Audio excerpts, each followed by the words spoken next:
ഓം പരാശക്തി നമ.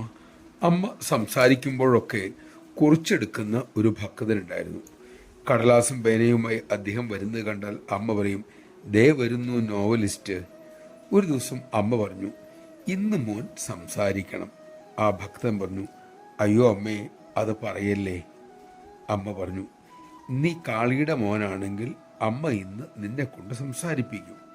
ഭക്തൻ പറഞ്ഞു, അമ്മേ, എനിക്ക് അങ്ങനെയൊക്കെ ചെയ്താൽ അഹന്ത വരും, തലക്കനം വരും അമ്മേ, അതുകൊണ്ടാണ്.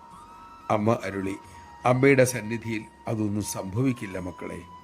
ഭക്തൻ പറഞ്ഞു, ഇങ്ങനെയല്ലേ അമ്മ ഞങ്ങളെ മായയിൽപ്പെടുത്തുന്നത്? അമ്മ ഉറച്ച സ്വരത്തിലാണ് അതിന് മറുപടി പറഞ്ഞത്, ഇല്ല, അങ്ങനെ സംഭവിക്കില്ല. മോൻ കോളേജിലൊക്കെ പ്രസംഗിച്ച് നടക്കാറില്ലേ? അദ്ദേഹം ഒരു ലെക്ചർ കൂടിയാണ്.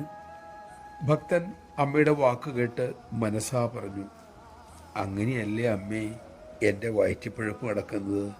പക്ഷേ അമ്മയുടെ സന്നിധിയിൽ എനിക്ക് സംസാരിക്കാനാവില്ല.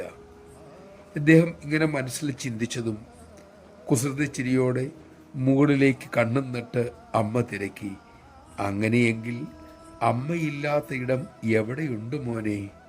തൻ്റെ മനസ്സ് അമ്മ വായിച്ചതറിഞ്ഞ് അദ്ദേഹത്തിൻ്റെ നാവടഞ്ഞുപോയി. അദ്ദേഹം ആ തൃപ്പാദത്തിൽ ശിരസമർത്തി. പിന്നീട് അദ്ദേഹം പറഞ്ഞു, അനുസരിക്കുക, ചോദ്യം ചെയ്യാതെ അനുസരിക്കുക, അതുമാത്രമേ നമുക്ക് ചെയ്യാനുള്ളൂ.